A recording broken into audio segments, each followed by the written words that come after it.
Thank you, Susan. Thank you very much. Thank you for inviting me to be here tonight. All I can say is, wow.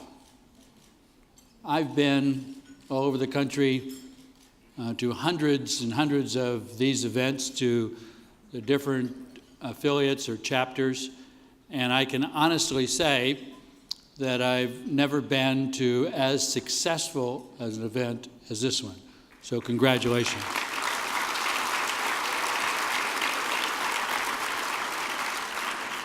I can also say that the stories are very, very real, very troubling for somebody like me who has gone through a lot of these experiences and so forth.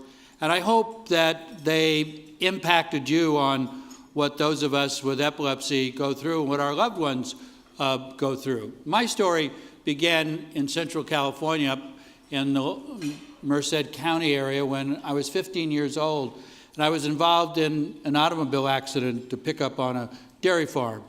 And it flipped over in a canal, and I hit my head, and I came out of that accident, and my head was hurting, but I was really concerned about the other part of my anatomy because we had just totaled the pickup, and I knew what my dad would do as a result of that.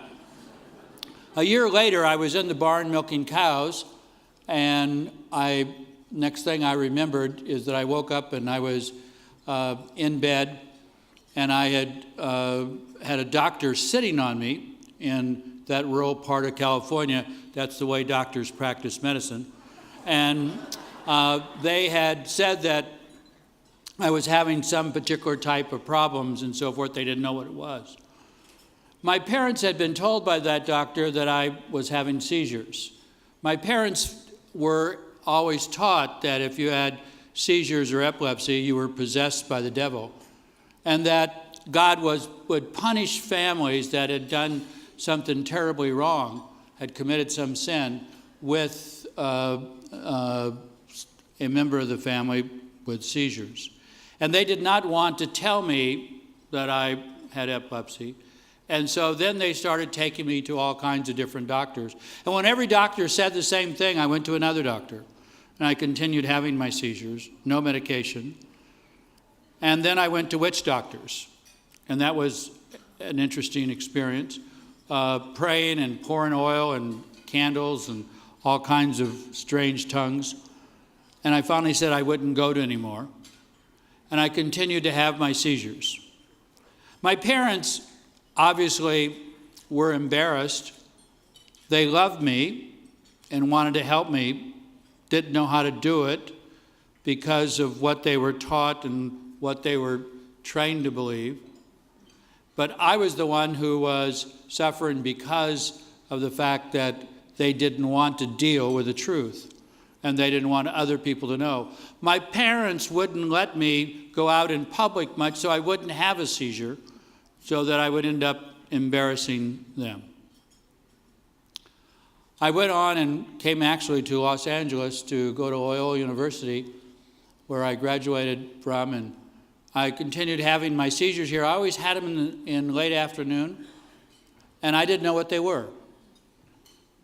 But I continued to, and I ended up with excellent grades. And in my senior year, I decided, to the shock of my girlfriend of 5 years and my fraternity brothers, I decided I wanted to become a Catholic priest. And when I went into the seminary, a priest friend of mine, the doctor said that, have you ever had passing out spells or headaches? And I said, all the time. And he said, you ever been diagnosed? And I said, well, none of the doctors ever knew what it was. And so he said, you have epilepsy. And two things he said. First, your 4F means you don't have to serve in Vietnam. This was 1964.